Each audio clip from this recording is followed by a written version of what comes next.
This is my Inland 87052 headset review. Now, a few videos ago, I was going to try to make a fancier video using screen capture. I was able to find software to do it, but the problem is I actually do not voice chat with people online very much or at all.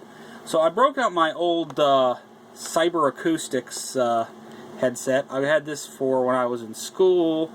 And frankly, you know, they're like 5 years old and they're pretty cheap. I couldn't get the headset to work right. I have another set of and I have another headset that I use for work that is a Creative one that's very good, but I prefer to keep those at work when I need them. So I went on Newegg, which, you know, Newegg is everybody's friend. I started looking around at headsets, seeing what I could find, and there was many expensive models. I just need something that's cheap, that will probably work, and that's not, you know, going to take a rocket scientist to figure out how to work.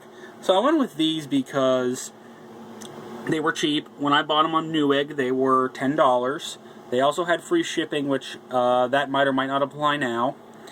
And it had good reviews at Newegg. It had a 4-star review, which a 4-star review at Newegg is pretty good. There were some detractors, some concerns about build quality, but on top of it, I also like that they are very large and they look quite comfortable.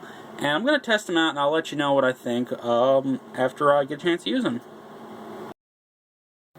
So we've got them unboxed now, and it looks pretty average here. We got ourselves a model number, which is always good. And looks like nothing too unusual here. Volume control. There we go. Let's move that back. And I don't see an on-off switch, which at this price level I wouldn't be surprised. Let's see if we can move this. And this is one of the complaints that that the microphone jack was weak, which I'm not seeing it right now. This is pretty. This is pretty good. You can see here, Inland logo. Looks like it's gonna be good, but we'll have to test it to make sure. Nothing on top.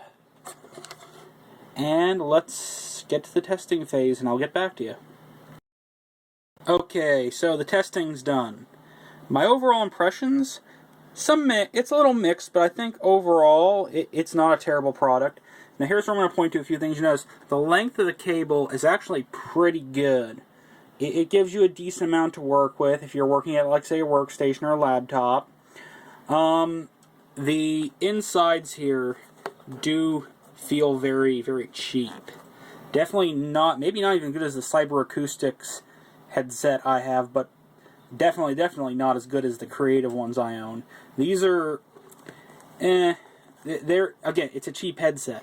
And I think, the more I look at this mic setup, this is ridiculous. It's pretty crazy.